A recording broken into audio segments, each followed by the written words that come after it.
গত ১৫ বছরে গণতন্ত্রকে পরিকল্পিতভাবে ধ্বংস করা হয়েছে। কোনো জবাবদিহিতা ছিল না, লুটপাট হয়েছে চরমভাবে, এমনটাই মন্তব্য করেছেন বিএনপি মহাসচিব মির্জা ফখরুল ইসলাম আলমগীর।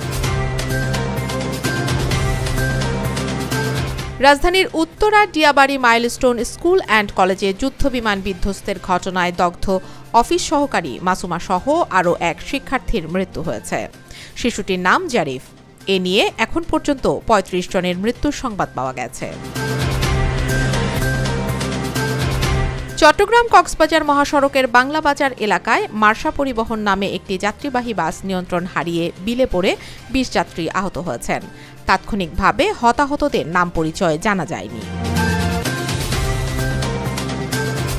ফিলিস্তিনের গাজা উপত্যকায় একদিনে ৮৯ জন নিহত হয়েছেন, আহত হয়েছেন আরও অন্তত ৪৬৭ জন।